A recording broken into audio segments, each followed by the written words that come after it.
তো আমি এখন ব্যাংক কোটেশন জেনারেট যদি করতে চাই তাহলে কি করতে হবে, আমার এই বাম সাইডের মেনু থেকে এখানে যাব, যাওয়ার পরে কোটেশন বা ব্যাংক কোটেশন যেটা আছে এখানে আমার দেওয়া কোটেশনের এখানে লিস্ট দেখা যাবে।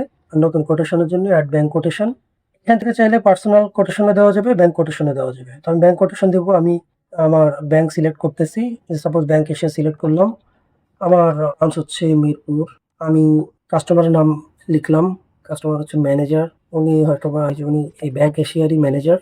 Customer address Mirpur 10 Dhaka, customer contact একটা আমি অনুমান নির্ভর কন্ট্যাক্ট নাম্বার দিয়ে যাচ্ছি, ইমেল অ্যাড্রেস, উনি একটি এক্সিও গাড়ির জন্য হয়তো বা কোটেশন চেয়েছিল, আমি তাকে এক্সিও গাড়ির কোটেশন দিব, এক্সিও লিখবো, লেখার পরে আমি হয়তো বা এই যে এক্সিও হাইব্রিড এটা দিব, কন্ডিশন গাড়ি, এটা 2022 সালের, ওয়ার কালার, ইএক্স প্যাকেজ, আমি চেসিস নাম্বারটা দিয়ে যাব, ইঞ্জিন নাম্বার, মাইলেজ 800, 4 প্লেটের গাড়ি, রেজিস্ট্রেশন নাম্বার থাকলে দিব, কস্ট কনফিগারেশন, কস্ট 29,50,000 টাকা আমি দিয়ে গেলাম।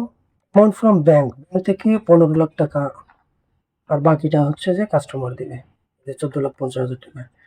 এটার কি কি ফিচার আছে এই গাড়িটার, এয়ার কন্ডিশনিং আছে, এয়ার ব্যাগস আছে, অ্যালয় হুইল আছে, অন্য কোনো স্পেশাল ফিচার যদি থাকে আমি এগুলো সিলেক্ট করে দিলাম।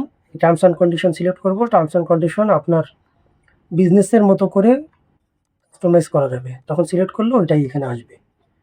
এখানে সাবমিট করতেছে কন্ট্যাক্ট পারসন, ও তার নাম সাজেস্ট করবে, এখানে সিলেক্ট করলে তার ফোন নাম্বার এখানে চলে আসবে।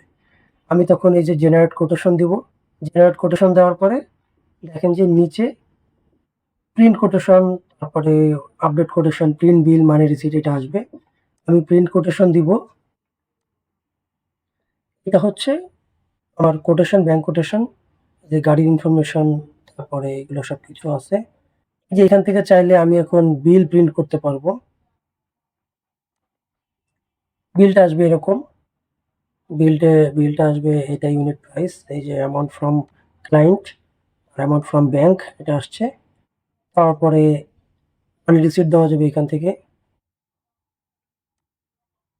থেকে পেমেন্ট টাইপ বা এই টাকাগুলো এইভাবে করে দিয়ে আমি এটা মানি রিসিট করতে পারবো। হ্যাঁ, আমি যদি এখন আমার কোটেশন লিস্টে যাই বা এখানে ক্লিক করলে আমার কোটেশন লিস্ট তো এখানে সাজেস্ট করবেই। আমি কোটেশনের স্ট্যাটাস হচ্ছে পেন্ডিং, যদি কোনো কারণে আমার এই কোটেশনটা এডিট করার দরকার হয় তাহলে আমি আবার এডিট বাটনে গিয়ে সবকিছু দিয়ে আপডেট কোটেশন দিব আর কি, সব ইনফরমেশন চেঞ্জ করে।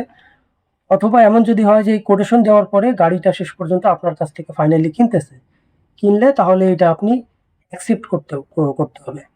আর যদি রিজেক্ট হয়ে যায় তাহলে আপনি এটা রিজেক্ট বাটন দিবেন, রিজেক্ট বাটন দিলে এটা রিজেক্ট হয়ে যাবে। তো তখন কি হবে, এটা হচ্ছে যে আপনি এইখান থেকে আপনার রিজেক্টেড কি আছে, এই যে এটা রিজেক্ট করা হয়েছে এটা আপনি ফিল্টার করে দেখতে পারবেন। অ্যাকসেপ্টেড কটা হয়েছে আপনি এখান থেকে অ্যাকসেপ্টেড এটা দেখতে পারবেন স্ট্যাটাস, আর পেন্ডিং কটা আছে এটা দেখতে পারবেন। তাহলে ঘটনা হবে কি, আপনি বুঝতে পারবেন যে আপনি কয়টা রিজেক্টেড হয়েছে, কবে দিয়েছেন।